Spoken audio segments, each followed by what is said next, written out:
In my last video I was doing some hazel coppicing, and while I was in the woodland I did notice there was quite a lot of blackthorn growing wild in that area, sort of come up in the undergrowth, and it's really, I mean, it's useful as a hedging material, but it's not great to be taking over the woodland. So anyway, I took down a piece that I'm hoping to shave down into what I'm going to call an Alpenstock, or a utility hiking staff.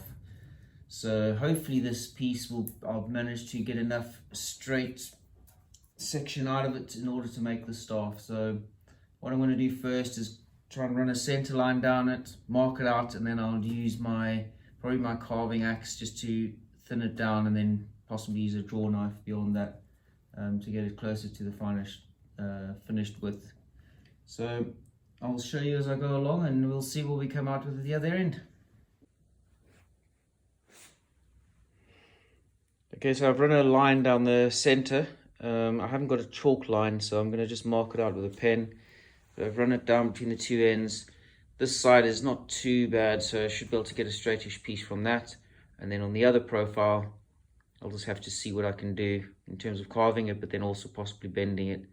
So that's my starting point, and I'll go from there.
So after a lot of time with the spoke shave, I'm finally getting to a point where it's nearing the sort of finished dimensions. You can see all this material that I've taken off with the spoke shave. Spoke shave's pretty good because it allows you quite a lot more control. You can see the bit that I took off for the draw knife, a bit thicker. They're quite good for removing more bulk after finishing with the axe. But the spoke shave gives you much more fine control, but there's a lot of stuff there. Most of the logs are already gone now. But they're starting to look a bit more like the finished staff that I want it to be. So I've just marked off the top now. And I'm going to thin that down, and I'm going to add this ferrule into the end. So that's my next step. And I'll probably be using my opener.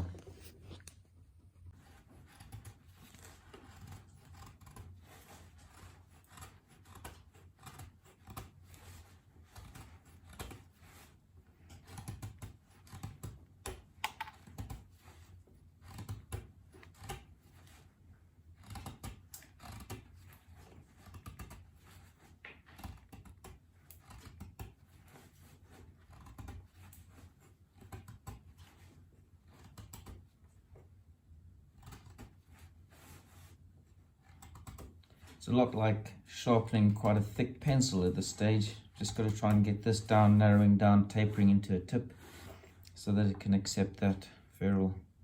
So it's going to be a fair bit of work with this knife, but it gives you a bit more control. You just need to take your time and just slowly work away at it.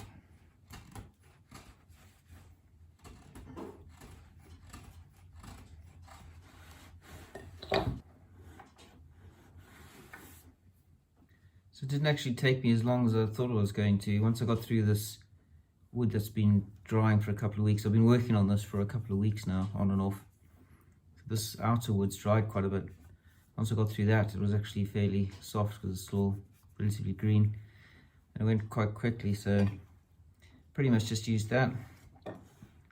And now it's a snug fit, so fairly happy with how that is. The next step now is just to taper this down so that it actually tapers in more uniformly to the point. So that's my next stage.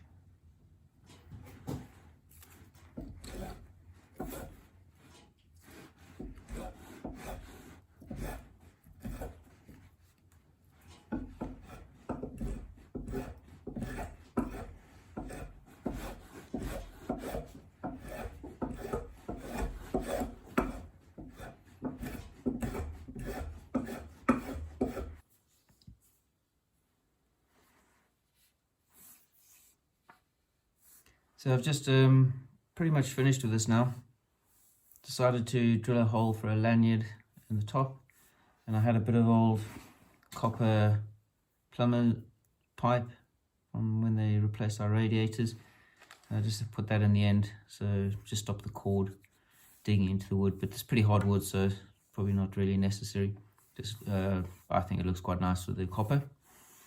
I'll put a bit of 1 coat of linseed oil on, and I'll obviously keep applying that until it builds up. And that's the ferrule on the end. So pretty much I'm going to call it an Alpenstock, which is based on, I guess, the original sticks that the Alpine guides used to use. So the ferrule obviously is quite helpful descending, particularly in icy conditions.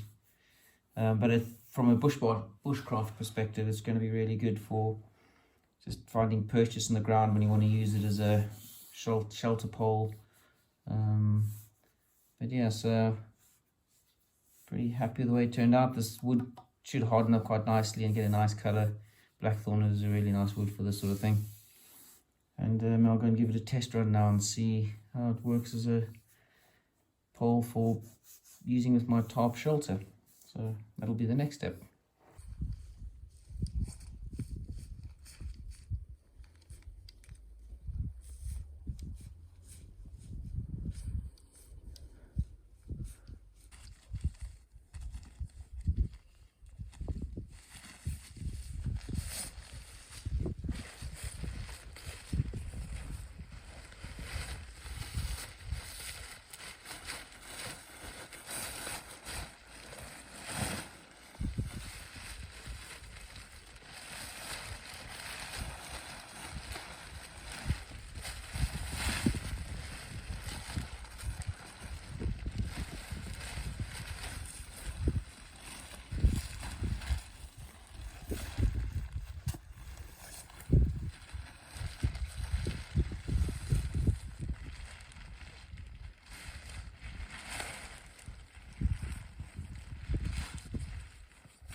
So there we have it. That's my DD 3x3 tarp shelter with my new Alpenstock as a tent pole. So it's quite a nice little setup. It's quite a common one that you see a lot on YouTube. People make this particular shelter structure with the DD tarps. Quite a nice tent shape inside. You can easily sleep in here. Always make sure that the wind's coming from that side, so the opening is on the leeward side, and it's a really cozy little shelter. Quite chilly today in the snow, as you can see, but even so, it would actually, if I had a nice sleeping mat, it'd probably be quite comfortable in this little tent. So worked out really well. Thanks for watching.